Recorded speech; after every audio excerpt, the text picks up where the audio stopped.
Okay, ame bela jere fo bela jere siguro la aya sogolo to male kuna fonika bita mana ngone bita e feti dani. Okay, ama bela jere fo ala ka santa ma jirana ka jiran sitigila ka jiran bal matira samten ma kan kene ka koro ala ka ngamina ko bela jere no ko amina ko dogole fa aba ado ba done anta do yara bi ala ka bela jere no ko garse no ma ala kan di am bela jere ma aya sogolo to male kuna fonika sangan wati be ado ba al naje sangan wati be ka kla commentaire ka kla semke akana sege aya voice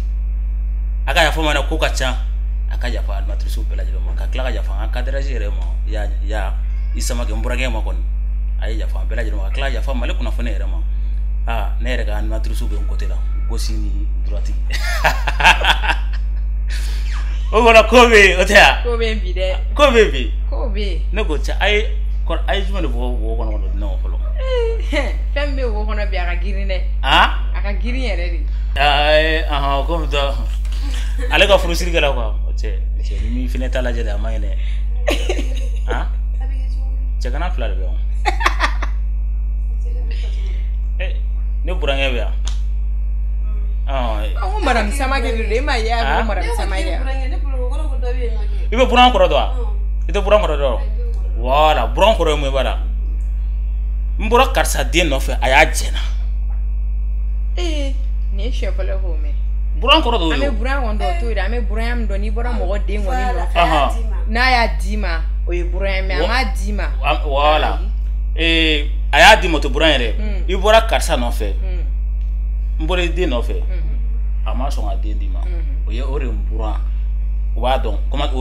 an la jaba wa don donc aya la commentaire la na vega mo fono e che ni film de kuma na vega la commentaire la okay Madina oui che ko jume ne be dugula sisan che ko me dugula bi woni ko girman ba yere de be dugula ale anga na figi atomono yere de ba mbolo bi amina be flengolo ci ga barangolo ci bali kuna fon TV 120 bi sisi woto ga débat de ba mbolo yambi awo yoro ka do fo ne ya da akon be ba kalama jamana yere kono ko concert be sina ame mo a chama bi araperu la artiste la concert be ge mais ambe bo mun kalama réseaux sociaux sanve ko visi wozo ka concert ne ko nta kalama unda neske ma fili ai ne ka fili de ma bo video mage fui mage ko musica concert be no tin foi de mabla yoro ko ni bi concert ke anga influencers ba o be ba duma ibta na afficher donc bi se ki ka publicité dumani nunke mais machima me ko wizi vozo tarana afficher influencers do fe ku e publicité ke o ma concert be gete ay rega kuma do fo la ke na ga ni kare wono concert no ay iborore Madina kuma fo ay tan fo parce que iboro ner ma me ko publicité be ke ko wizi vozo ka publicité be ke ne mo ko me ta bare mo ko nga concert la je ke oro la fe no ner ma me pipiu ka concert wa kare wono concert mais iboro ni a fetu fe ne tra ben video fene video do fene parce que ba fo ko essayer parler mo ko parler mo de ale ga futesi kale la pour y aller ka essayer quoi mais essayer be ke parler mo yo so de ma le ma paleta ne paleta escale mo wole ko concert ko événement do fene mo parler ko kono ko tanto aya dete ni fo ko sawla ko parler mo fo ale ni no contrat la ale mo fo ne goni Madina ni ne ren yiniga échec te sega ke araper ko échec te sega ke artiste ko ne pale mo échec ke la d'abord yere de la ni mi ga concert publicité ke ibe concert publicité en avance de 2 mois soit 3 mois après concert ibi ga publicité ke avant ça ibe publicité ke mais shugo du c'est ebe wuli ke be na concert ke ni concert ma ngena ma fa be fi poto ta ke Ceni poto juga ra koy poto febe poto ngono mu irate poto ele adu poto ta iboro ay termine do foka uji bo je sais pas termine do foka kera o de bosno ko ate comme si ka sapote la wa jo poto la you termine fo wizi wozo ni ko nyere ngi wizi wozo ka concert am organiser ka gen bo iboro mu be digan artiste la quoi ante parade ya fo parce que ni sanga do bila doro ibala je ite songa son ke ka fara sanga parce que aga sonor bi uzi uza ga sono bi nya o de b'a bila sangana o de ta ko fe do wara bi o ne ta ga don li gini ngana ndo ayi bon ese nya ne ma wala dona nya ozona na adono de fait bon elle tra concert ko la ay succès so ya fa tene la succès so la atra concert ke ay réussi la son jara ay réussi la re ala do re ne cameraman no ta ne no fe ta fe ay réussi la re bon o kɔfɛ e kan ka lajɛ ka son parti ni son bɛ fɛn fo son bɛna succès fana ne ka clip la son dɔ fɛngɛ ko fo ka su wulila fa tɔrɔnɔ kaburu fɛngɛ la wa jumɛn ka fɔ ko a digila tɔrɔnɔ la dɛ a ye balaba fɛnɛ plaki fɛnɛ turu ka madi pɛrɛsɛti fɛnɛ ka plaki fɛnɛ turu bon olu son nana e y'o son kɛ k'olu son fɛngɛ fo bi ne ma wusugo so ka son mankan mɛn fɔlɔ. Bon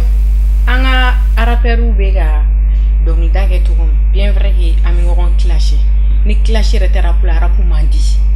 mais exemple ta ni ne ye Tine clasher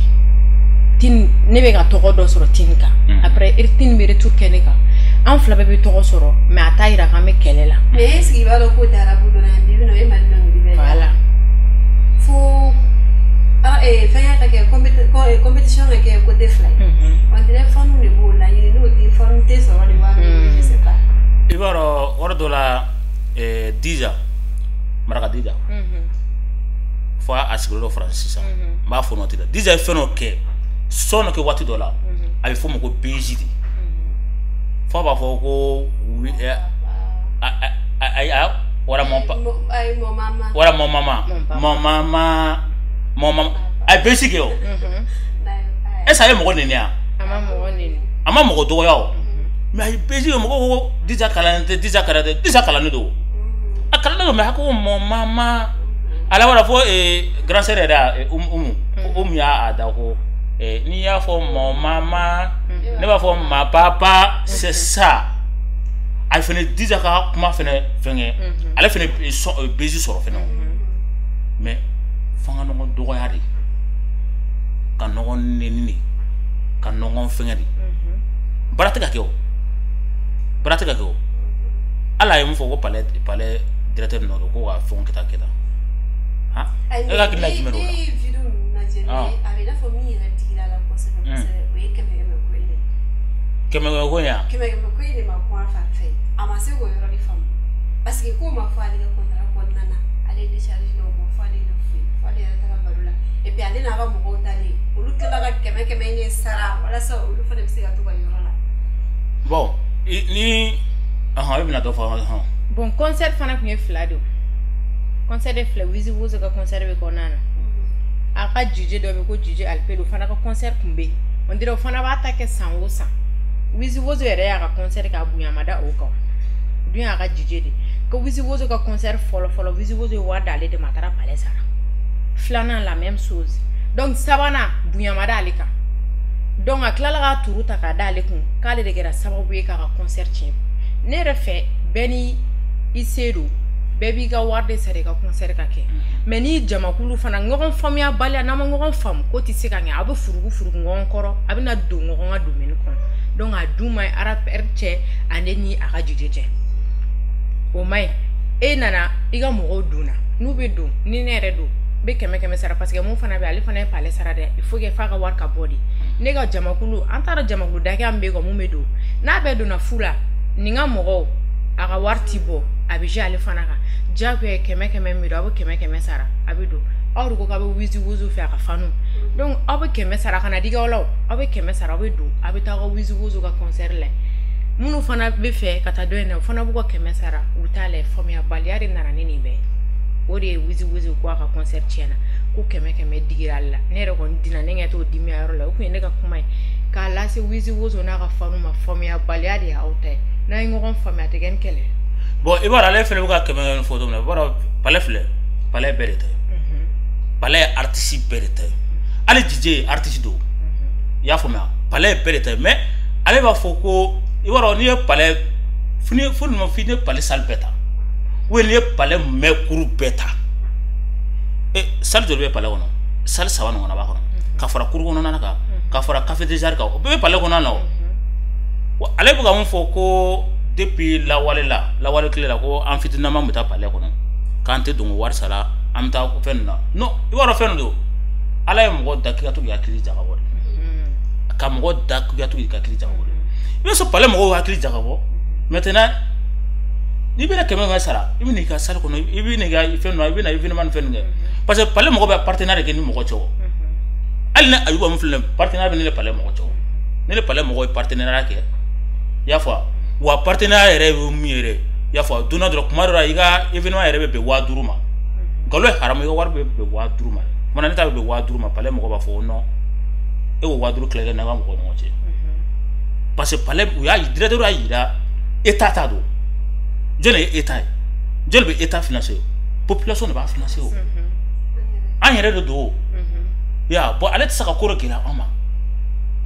ya o kama i ka événement bɛnnen 5000 ma a b'a fɔ o 5000 minɛ a ka tila ɲɔgɔn cɛ i bɛ sɔrɔ nata bɛ ja o ye ka courage don jeunesse la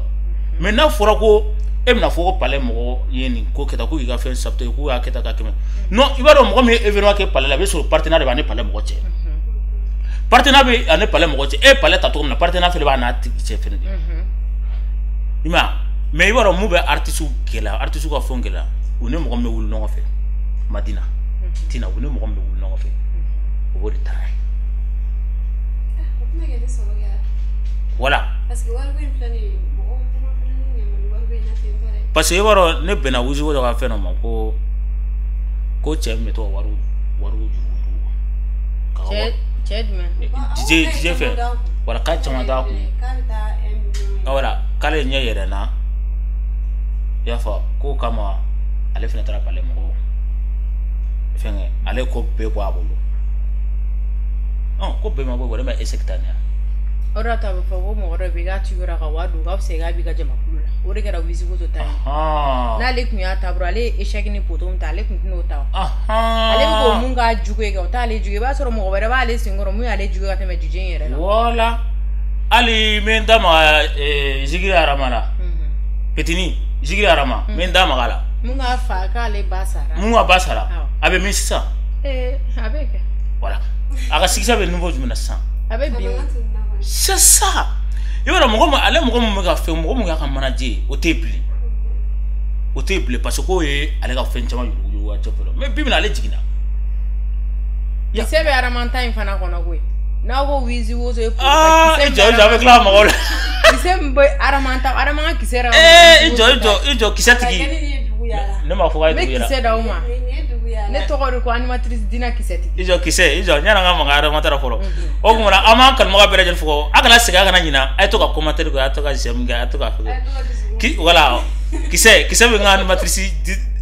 Madina bolo ale de bɛ taa dugu wo cogoya Tinɛ cɛ kisɛ ɲɛnama bɛ nin bolo dɛ ko adamaden kisɛ min b'a dugu ma n bɛna tila k'o de da kisɛ bɛ yen koyi ok kuma lasurunya la an b'a fɔ Wizkid ɲɛnɛ an b'a fɔ Wizkid ɲɛnɛ a kana tugu ta ka taa palais mɔgɔ i y'a faamu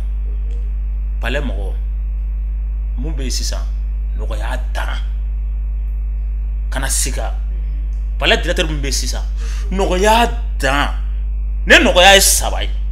nin ye 2 ni tila de kɛ kana siga palais directeur mun bɛ yen non i b'a dɔn ko walayi ne taara palais directeur fɛ dɔrɔn ka taa ni n ka contrat ka taa ni n ka partenariat fɛn kɛ dɔrɔn a ko non ko jeunesse ko nin y'a ta de a ma gɛlɛya yɛrɛ non a ma gɛlɛya o donc fɛn fɛn bɛ jeunesse kan non a ma gɛlɛya o a ma gɛlɛya o i y'a fɔ olu tɛ se palais mɔgɔ tɛ se ka ɲɛsin e dɔrɔn ma o tɛ se ka kɛ o palais mɔgɔ tɛ se ka ɲɛsin e dɔrɔn ma o e bɛ cogo min na dɛ dudenw ka ca n'o ɲuman bɛ i tɛ ale ma ka événement kɛ seli mana tɛmɛ o n'i b'o dɔn dɔrɔn i b'i ka événement kɛ seli mana tɛmɛ i b'o dɔn bon ne kɔni bɛ mun f'a ɲɛna an ka baara kɛ. ayi mais nin bɛɛ kun ye min ye est-ce que jama bɔra. jama ma bɔ ko o de ye jama bali. voilà parce que ni e ma i ka concert public kɛ e ma annonce kala e ma foyi kɛ mɔgɔ kun t'a kalama e taara ka taa palais ta damadamani minnu b'a kalama nous les approcher parce que ça y a approché le souvent on a ma fouillé les autres voilà oh le mana tava donc keme ko mo na bi tije ko la honi parce que mun kan mo do na tiga tikita keme nani o borani keme na passé na fara ko ta keme sala dala keme saba voilà amana ko donc o fele bi jama abana ale communication mo sama communication yo mo sama communication wizi wozo ma foi ke wizi wozo eredi ka concert wizi wozo ma préparer wa wizi wozo ma ere préparer ale fe na ale kelen wula dronga concert bin kelen metake mais pale sigoro ka chankui asigoro ka chankui la singa chankui wizi wozo ka kumana kai ni mogo denduru de ba ka salle kono kabe concert ko mogo denduru wi pare ke mogo mfana ko salle kono ka chai ni 100 personnes mais ay concert kera amakeo ko tasuma fana ko ba masi fanu de tasuma do furna na ko ka fli o be don to ko diga gardu to da no tasuma be don to ko di bana woni o kuma jibe buri ala ko du fede anti tien fo mo ya concert ma daro mena foto ko mna concert publicité ma keke o concert se ka ja ina fo mo ka publicité ke be publicité ke 3 mois be ka ke publicité la tadi bema ay kele bi mu che tiga publicité du mo ba ki ida ki ga wardi suro iga palega fa iga guichet fermé de ke boni duma guichet fermé ke ye potota le ya ta fana di adu kama potota le yoro mi ga kuma yifiana poto tara de kela ko taw maraga ma afania ama fa aga publicité damne yan sungalo be tsedo ay sungalo kale ko lembe ga mo ga publicité la ne re dinama wizi wozo ga publicité wala ga mai ngon balla kay potota ni potota fana be fo kuma kan clip fana be ama fanga raperui ambe son kura de bo hu jijo ga son kura bo mu e basique no e basique sa o basique onana ibe concert do de fe ta concert ke ni concert ke ibe gji fermé ke mais quand so mun bo ka 2 ans 3 ans nge kam kla ta 5 ko ka to concert kelenda pala de support la ou be cinquantenaire la ou be CCB la anti do la bi anti do la chine parce que amanga wari ni nan senga de la ta kumare do ga fo kwa mo kama mo jawga me am kumare fo ambu befe fantini na ga fo ko ne ga rapper ni ne ga rapper ne be rapper fara artiste kan ba befe parce que be ka so me nga telephone no mi snap ka bela me amba fi ambulu ka here de ko amuga here de ko nulu fana sans rap fo ne mali rapper wi ou c'est donc dala ou ka concert be kadi donc na o ma son kura bo kadi on ma son koro kam kla kata concert ke no son koro am sanjo liga me concert ke son koro kele kam kla kata concert were ke no anti se ga ku abi bara de ga ay bara de ke sidiki bi ka bara ke to gomke ay bara ke ti amo go bode la no feneche tina ya tina jme abo ay dum nam min no do famille baliari do buzu na ba mo ma famille et puis communication feneen ça c'est tien parce que les communications on kera a flani ga ampleur nous so ni a photo so seulement ni sana le tunga bo ga video ni fait ke c'est vrai fait que la idoro mena putira ka yele mata nyema fino kata ni nga ya ke tanto yeni ke ube mani ne familiala nana kolori amedu do sara keme bota la me nyeba la di keme bobala muna na noi mune opposé et puis ni ma fla ko kata la ka ko nyama e kuma fa na ko e syndicat ko wali mo bajume donc i kuma fa tena no e syndicat te me i tuma fa yana décharger ke wati ou bien i kuma do contrat ko na pour que il faut le siga na me ka be ama au me passer au mais quand na ke vidéo ken il fait no me vraiment c'est pas je vais avoir pas kuma do le be do ka fa yana ça c'est vrai tina yete bo i wara mo mana ke to ya fa wuzu ko ga fa syndicat sina ni be galon do ya fa ni be galon do parce que wara fem do i mana détail do soro mo ga vidéo la jadoro mu ye tien ana mu te tien do ibo to do c'est juste trop ama barake do ne fa ma barake do o do ma barake do ya fa ma barake do voilà ma barake do ina fa bonum so tina fa to comme na ci c'est communication ya fa mo mi ye mo bla communication na ani public la ka kan communication ke kanye ame ye plateau 600 fait keta e be so ko yi kanu to mo la to ko fe to ne sirigi ya sikiti ka te publicité ke ne ibe a sikiti ka te publicité ke e so mo na se kanya o tɛ ɲa o n'an artiste y'a sigi to k'u tigɛ prise kɔ o tɛ ɲa o Sirika Franci taga tɛ na a ma prise ko fo merde a bɛɛ y'a kɛ bɛɛ m'a kɛ bɛɛ y'a kɛ donc a ye ne yɛrɛ dina y'a kɛ bɛɛ de y'a kɛ merci a ma nafa sɔrɔ nin a ye nafa sɔrɔ mais ne Siriki y'a sigi n'a ka tɔgɔ ye k'a tɛ prise kɛ ko tɔgɔ bɛ na dun voilà a si kun tɛ taa voilà tu sais tɔgɔ bɛ yen mɔgɔ y'i tɔgɔ dɔn a bɛ yen a b'u tulo la nka u bɛ ka déplacer ka taa mun lajɛ o de tɛ yen fo de ka baara kɛ fo de ka baara de k'a yira k'a fɔ ale bɛ ka baara de kɛ i y'a faamuya an b'a ɲini fɛ voilà ni mun kɛlen filɛ nin kana digi la dɛ a kan ka dusu de kɔrɔ de i y'a faamu sisan ne b'a dɔn mun bɛ sisan i bɛ se ka taa studio la sisan wala i bɛna taa studio la i bɛna taa so ɲɛnama bɔ an ka wele plateau sanfɛ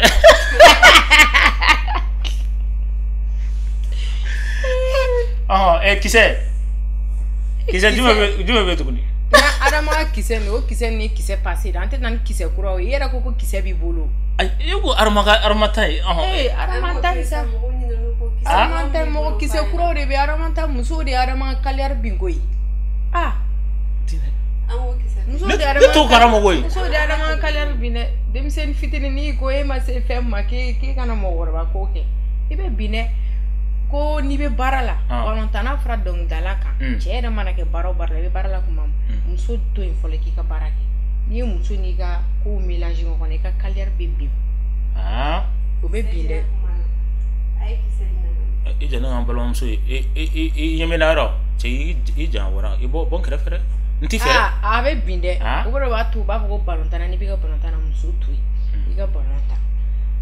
artiste fara rapper kan aw bɛ baara la an t'a fɔ k'aw tɛ musow fɛ dɛ a ye k'an fɛ an yɛrɛ b'aw fɛ e bɛ fɛ ka fɔ o la sa muso de ye Adama ka carrière bi wa mais Adama n'a ka manajɛ ka kɛlɛ ma a ma bɔ musoko de la n'i taara i ni muso de kɔrɔ mun y'i ba fila ye i ka carrière tɛ bin yan a bɛ bin kɛ tiɲɛ yɛrɛ la Adama dun ko manajɛ ka wari de don Adama ta da sago Adama ta da sago Adama ye denmisɛnnin de ye o kuma mɔgɔkɔrɔba min bɛ ka kuma an kɔni taara ninnu fila la mun ta ye tiɲɛ mais n'i y'a ta k'a lajɛ Adama ka muso ko ka jugu ni diɲɛ a ye wariko ye o kuma ala k'an dɛmɛ amina n dɔgɔ n bɛ mun f'i ɲɛna hali n'a sɔrɔ t'i sɔn ye i wɔra ja la i y'a fɔ parce que bonya ni kalama a b'i fɛ yen a bɛ fɛn bɛɛ i y'a fɔ parce que hali waati dɔ la yɛrɛ ne kun taara sɔrɔ an taara dumuni yɔrɔ dɔ la ne taara sɔrɔ a bɛ sunɔgɔ la bon i sigilen bɛ sunɔgɔ la bɔ ayi bɔ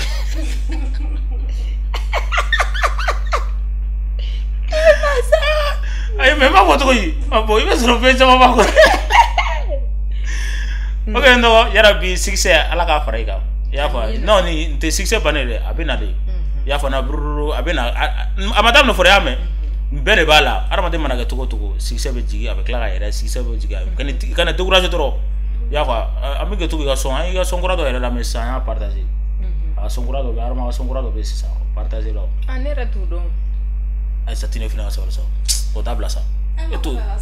ayi kisɛ dina m'o mɛn Aïssa ne m'o mɛn o Aïssa yo dabila sa ayi filɛ ka i ye dɔ in fɔ k'i m'o mɛn cogo ala kuma sa ne kɔni y'a mɛn c'est vrai ne ma Adama ka sɔn kura ne kɔni ɲɛ b'a la a taara arasa siri a kun an bɛ zikiridalaw dɔn ni kunkolo kɔfɛ mais arasa janama in dun ne tun m'o ye koyi i m'i ta ye n fana man ta ye ne kɔni b'a dɔn ko arasa ja a y'o k'a kɔ a jɔlen don a bɛ studio kɔnɔna na arasa jiginnen don an bɛ zikiridɔnnaw dɔn k'an waju dɔnkili de kɔnɔ k'u kunkolo kɔfɛ ka kɛ Cisco ni mais ala arasa ma o i taalen Bomari lakaw fɛ yen o y'i bɔlen zikiri domaine kɔnɔ parce que an m'a dɔn ni arasa o voilà an si m'a dɔn n'a ye fɛn fɛn y'a ye bɛɛ taara commentaire la ka taa commenter Adama an m'i dɔn arasa i changé ne yɛrɛ m'a dɔn arasa o sinon balo de arasa bɛ balo de kun dɔn an ye balo de dɔn ni arasa ye kabila walo o arasa b'a fɔ an tɛna kuma o y'an ka vieux père kuma ye an ka mɛn Adama de ma an tɛna maka disibiti kɔnɔ di fiyewu an ko Adama de an ma balo de fɛ mais kisɛ t'i bolo balo de la kisɛ foyi tɛ n bolo balo de la n bɛ balo de bonya général balo de ko kisɛ tɛ yen fɔlɔ dɛ o kumana i ka ko taabolo ka ɲi animatrice ko kisɛ tɛ yen dɛ i ka ko taabolo ka ɲi o kumana ala ka tɔ ɲa e yɛrɛ kuma ko kisɛ dɔ b'e bolo e ko kisɛ cariba ye kuma bɛ an bɛna di don bɔn tinɛ o kumana ko bɛ yen ko seli la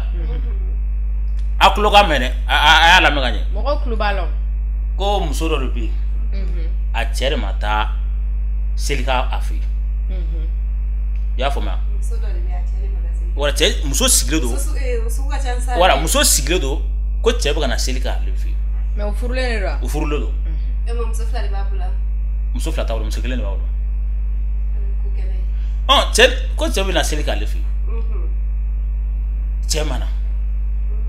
i y'a fɔ wa selikɛnɛ fɛnɛ cɛ ma ye foyi foyi o tuma cɛ tun taara baarayɔrɔ de la sira ye wa a bɛ cogo di parce que ne ka kuma ye ayi baarayɔrɔ a jɔrɔla quoi a ye cɛ wele téléphone yɛrɛ tɛ don répondeur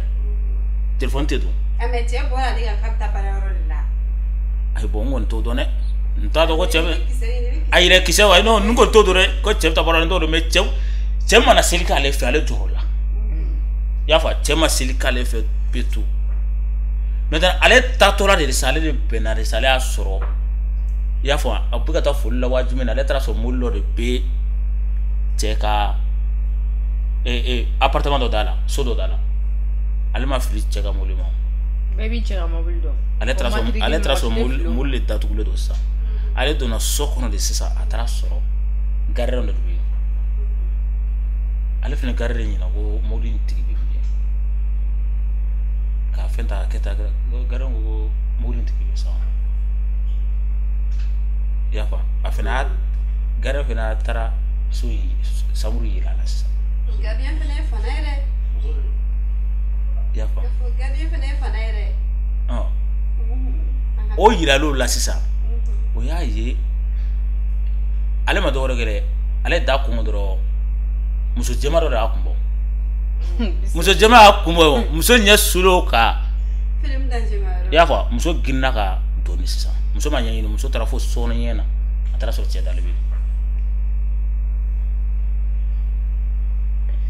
yen e bɛ mun faamu sisan nin kisɛ in kɔni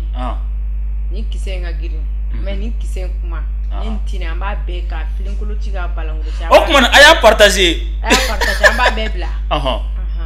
e hakilina jumɛn sisan ne hakilina ye min ye ayiwa donc ne yɛrɛ fɛ furumuso cɛ i bɛ si n ka bon nin kɔnɔ an bɛ si ɲɔgɔn kɔ de so kɔnɔ mais e ma si ne fɛ e bɛ taa mun kɛ tija fɛ ka tijaw ka kɛ ala na kira kama sunkalo ma ban fɔlɔ parce que sunkalo kan ka bilasira ni tile 6 o ma kɛ fɔlɔ u ka mɔgɔw cɛ u k'a t'u bolo quoi ne tɛ jigin muso in n'a yɛrɛ la o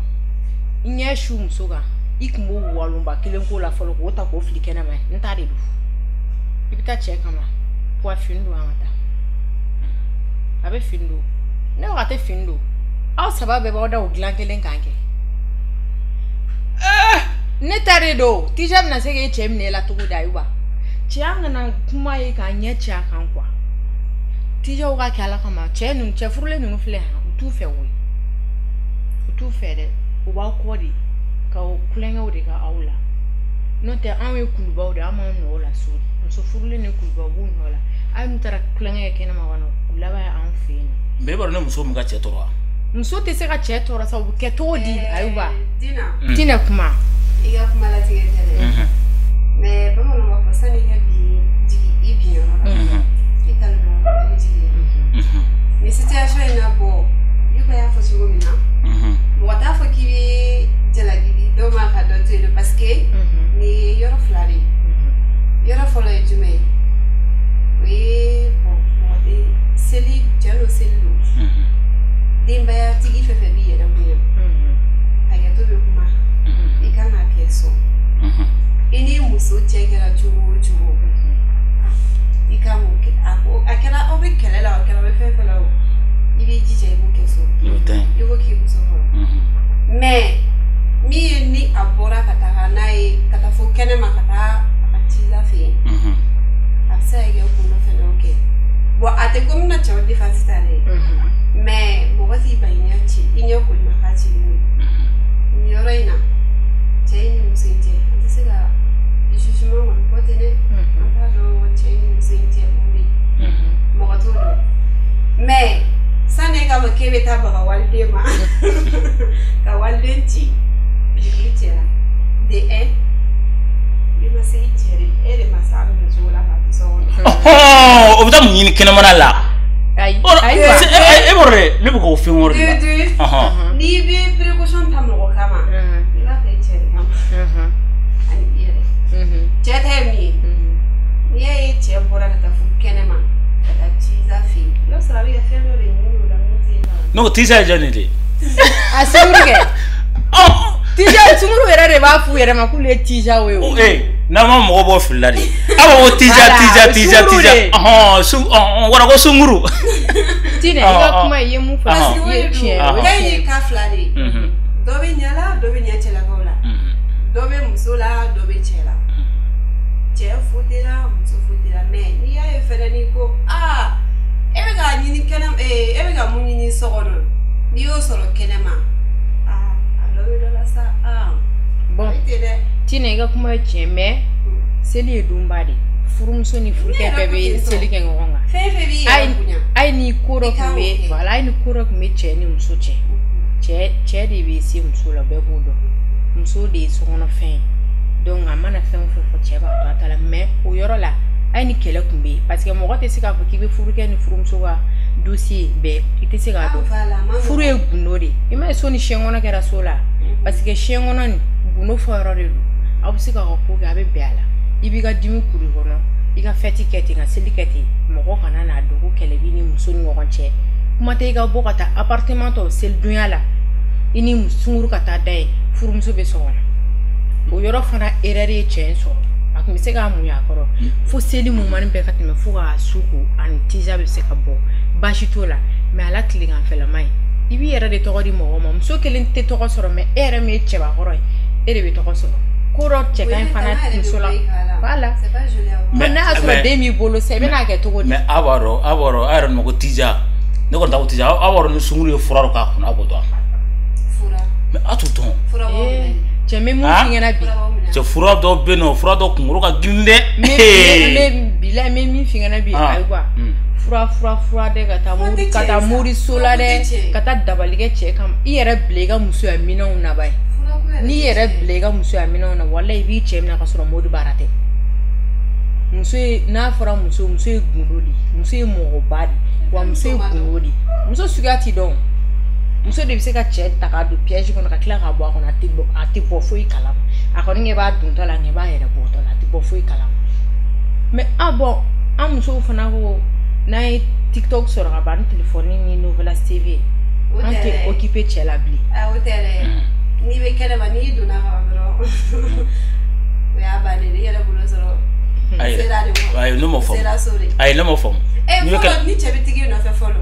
i bɛ ko ka jɛ kɛ walayi n'a bɛ n'i yɛrɛ y'a dɔn don min na k'a bɛ nali rendez-vous b'a bolo a kɛra aw bɛ bɔ o a kɛra aw b'aw sigi da la table de la wa e b'i bila i ka sexe na odeur nu k'ale maquillage tout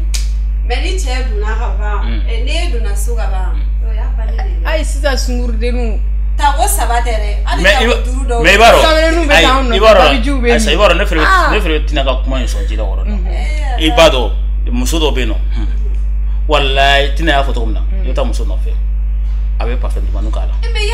i y'a fɔ a bɛ parfum dumani k'a la a b'a fɛn cogo sugu la mais n'a donna so kɔnɔ a ka kɔnɔ kelen ɲɛ b'a ye. n'aw yɛrɛ furula ka ban o yɛrɛ bolo n'i ka mariage kɛra dɔrɔn e kɔrɔla n'a ye kɔnɔya tɛ sɔrɔ mu kɔni c'est impossible e man kan tɛ k'o fɔ yɛrɛ mugu du ninnu ni fɛn ninnu non e man kan tɛ k'o fɔ dɛ aw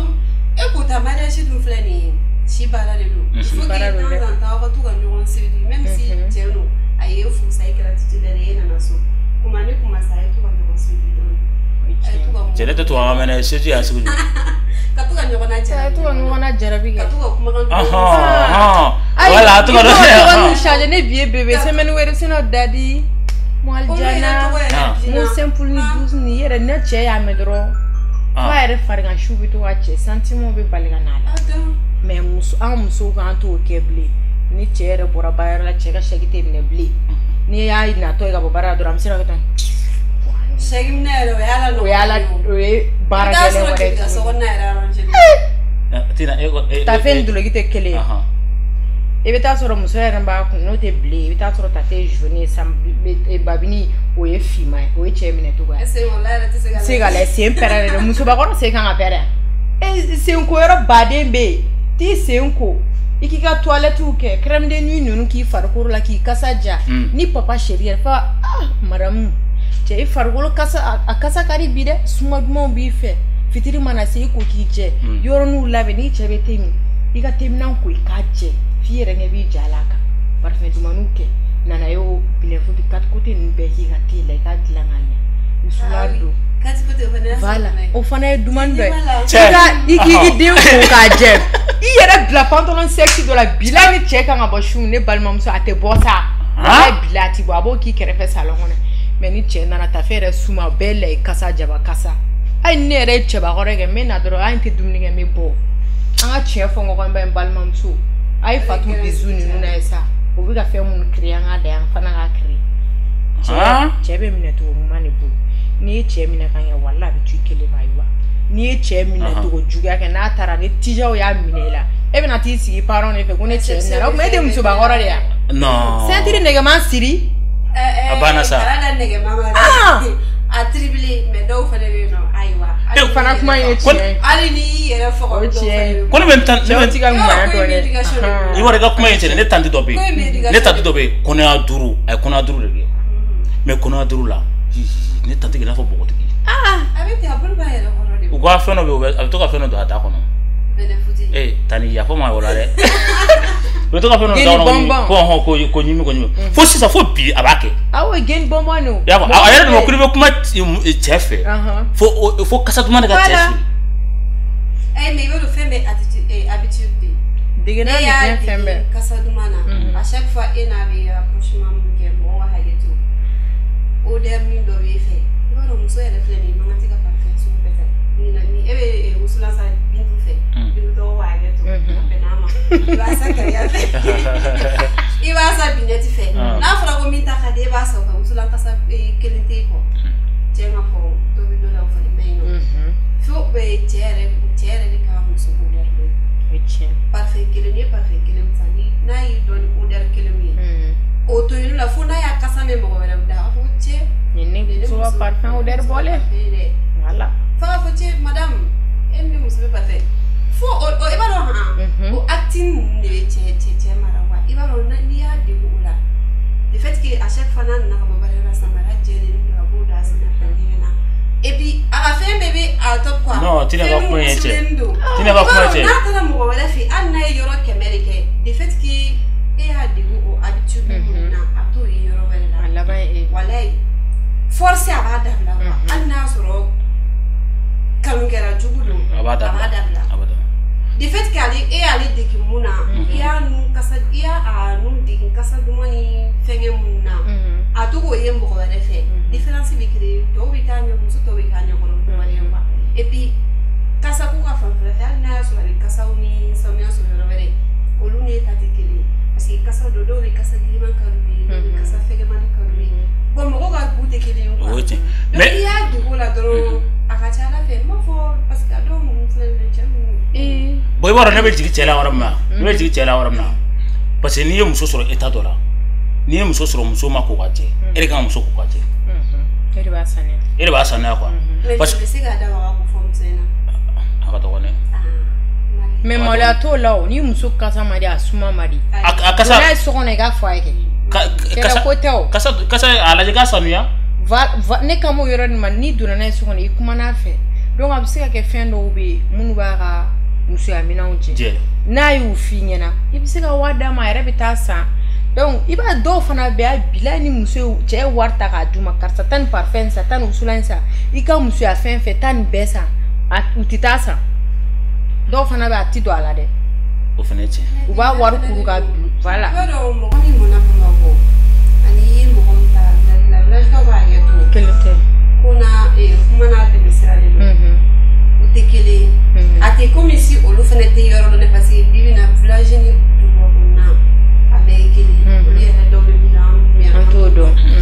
mais comment on a fait tout à te mettre et ok muso mi digne no kuma be mi complet le passé ya no mi digne na complet do no kadanye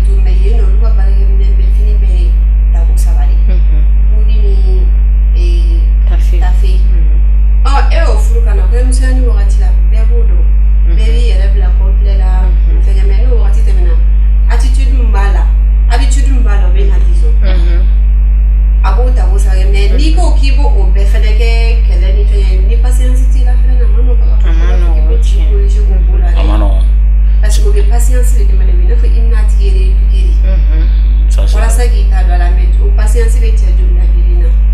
Akado so ko patience be tia Akado wana caprice na ma fam jo se ka sporter bilina no akado so la tine wara mfogo parfait ko mo bi ga parfait i muso ga parfait ka sa do i chega i wara ne ne muso sigire do an wula kan tawara ani boutique la ya fa aye parfait do joro temena doro ako one fa ne chega parfait ka sa ya fa maintenant boutique go aya boutique na ga tobe ka be boutique go ka parfait bi aya bo ka hira ko pa ko ne ale chega parfait ko to ko no ne chebe ni parfait ni fie bania aba do ne chebe ni parfait ni fie ya fa maintenant aya sangata ne mais d'habitude mo ko parfait sangati e furchema mais aya sangata ne ay war na sega mo e be do bi to tout la do bi pandro do ko chen turun kayne bi to do ba so do pa o fa mamibia mo ho fatigué tisa madina ene tine amna nga kiseta tukumuna ninga juguna bela jere o fa ami kan clo dale nganya ninga juguna bere di amna datuku ale lari ale tamnu ka grina be okay am fulula tine ko musodo ya fo o ma bi de baba be muso ko ti chauka o je jogo ti chaula kay minalo aye ala mineka pasa muso folo o fa do no la ya fo fa do no la aye muso mutta sokoma yana ta bara wala abi glani na fe klinga fe na senya buru fere la de wa chen forgolo ibe sa ga kirinda yere ibe sa ga mu kirida mu karamanu be tellement fasa le do ya ko chen ama bo ama ja mais chen fasa le do ka so aiwa kuma na foto ko do ai ya fo mare ko chen fasa le do ka so ya ma sogoma abe daraga dum soga klinga fe nana abe kila dum soga sufe nana abe sona fara dum soga ya fa meta dugu klafe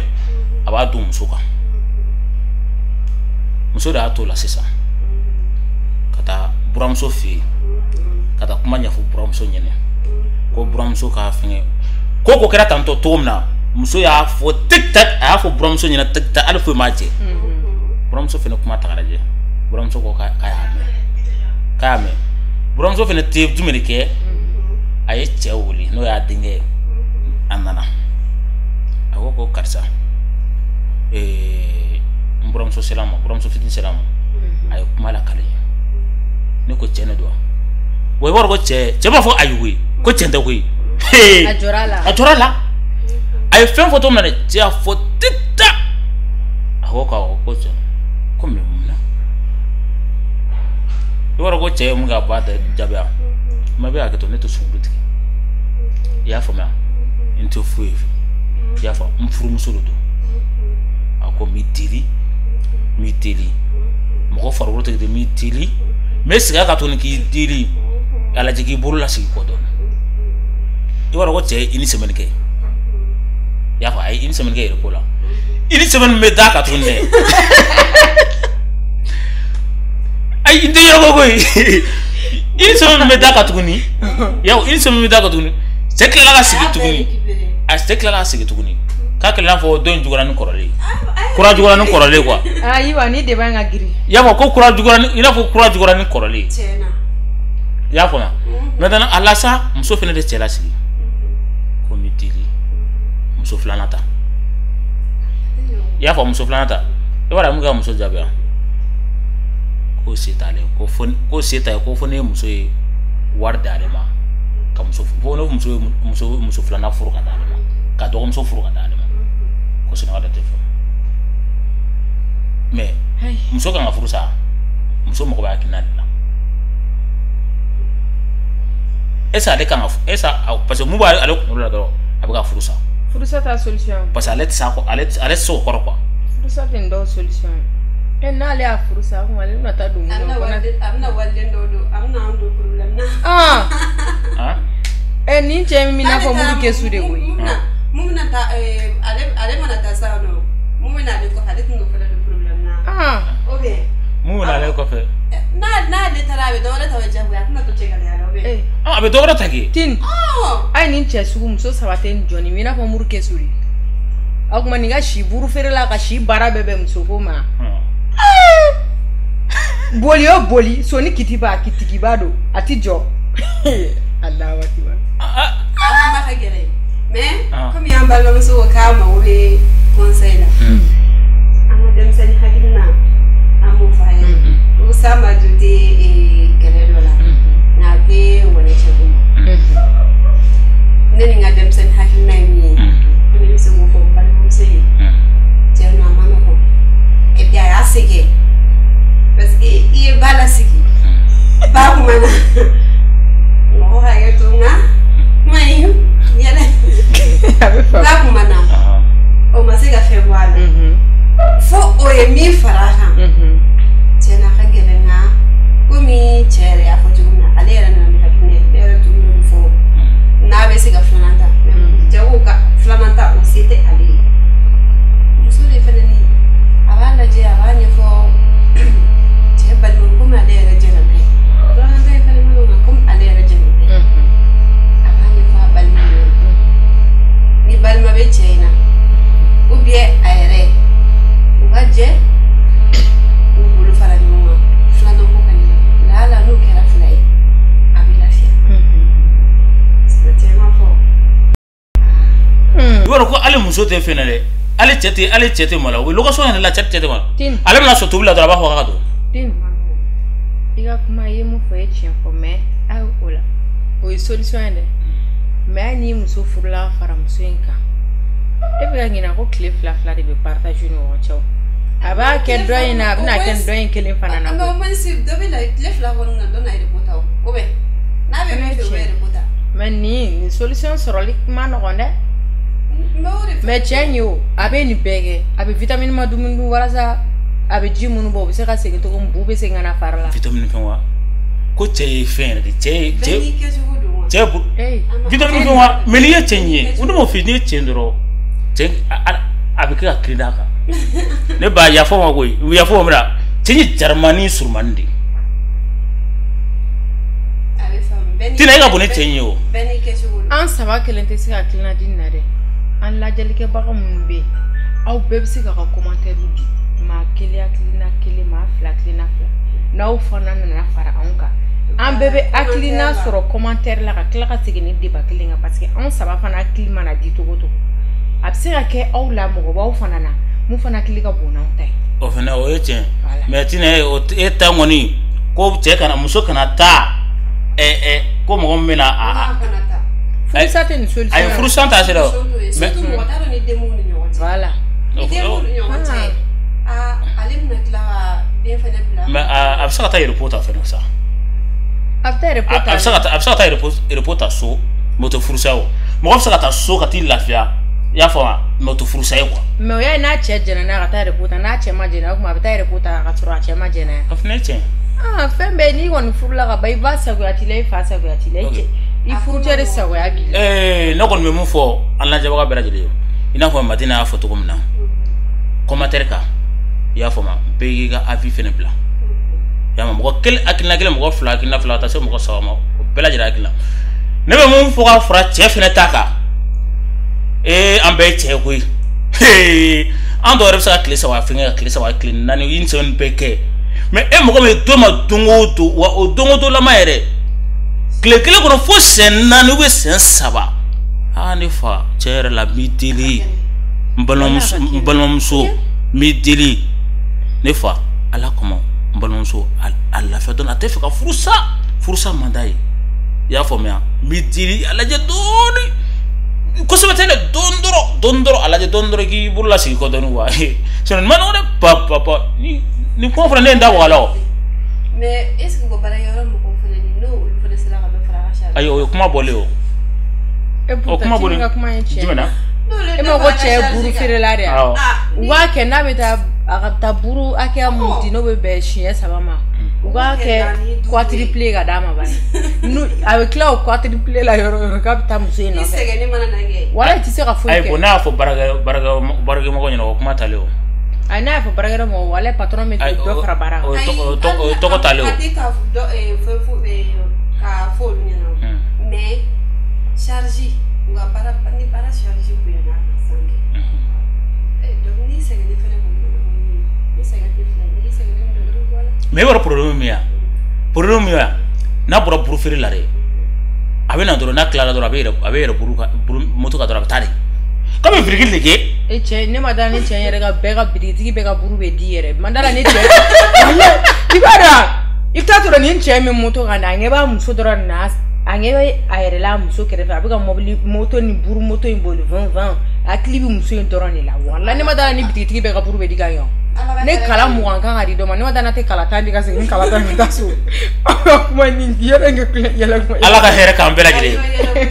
mais y'a fɔ cogo min wallahi lajɛbagaw an b'aw fana hakilina ɲini nin ko in na parce que mɔgɔ kelen hakili o ye tiɲɛ mɔgɔ fila hakilina fila aw hakilina ye min ye a k'o bila commentaire la ok Tina an bɛ foli di bɛɛ lajɛlen ma o tun ye bi kisɛ ani fête ka di bɛɛ lajɛlen ma ka tila fête foli di an lajɛbaga bɛɛ lajɛlen ma an tɛ sɛgɛn an tɛ ɲina an b'a bɛɛ lajɛlen fo a y'a sɔgɔlɔtɔ Mali kunnafoni na i b'a dɔn kuma ma nɔgɔ i b'a sɔrɔ an ye fɛn fɛn fɔ tantɔ i b'a sɔrɔ a dɔrɔn dɔ gasi la i bɛ don jɛma gasi la an b'a ɲini aw fɛ a ye yafa an ma voilà an tɛmɛ dɔrɔn dɛ kisɛ dɔrɔn don voilà an bɛ yafa deli kɛ ne dun b'a dɔn deuxième tour kisɛ tɛ jugɔ deuxième tour kisɛ an bɛ taa ne ni Tina an bɛ na ni kisɛ ne ni Tina an bɛ na ni dugu la mini kisɛ de ze ok Madina folikan jumɛn b'i bolo ka ɲɛsin u ma ne kɔni folikan min bɛ ne bolo ka ɲɛsin u ma ni kun y'an ka bi débat kisɛ n b'a dɔn kɔni caman ye faamuyali sɔrɔ a la an bɛ hakili to kɛ bɛɛ fɛ aw bɛɛ ka yafa an ma hali bi an bɛ kalandenya la an bɛ don mɔgɔw gasi la i mana kuma fɔ cogo o cogo i bɛ taa sɔrɔ i donna dɔ gasi la i t'i bɔ a kalama a bɛ digi a tigi la a bɛ k'a tigi kɛ ni n'ale don ka sɔrɔ tɛ i tɛmɛtɔ don a bɛ yafa anw ma yɛrɛ de an ye kalandenw na an bɛ kalan bulon na hali sisan a k'an to denmisɛnninya o de tun ye ne ka kuma ye ka lase an filɛlikɛbagaw ma bamananw la seliba tries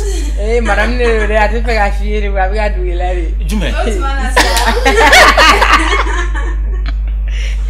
an bɛ bi ta in datugu nin yɔrɔ in na tan ko in kɛra ka ban jama bɛɛ sɔnna ka ban wa a ɲɛna ka ban donc foli bɛ bɛɛ lajɛlen ye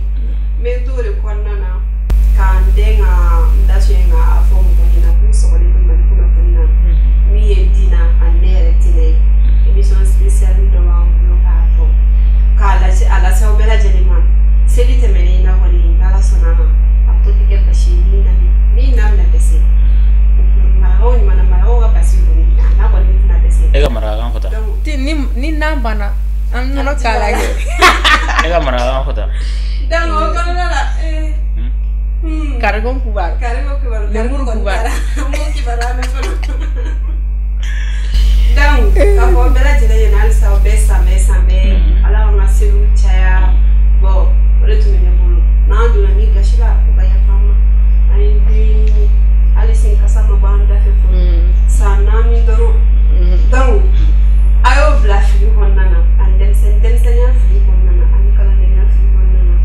o de tun bɛ ne bolo ka lase bɛɛ lajɛlen ma. Ok, an b'a fɔ o la k'a kan mɛn bye bye. Merci. Bye bye.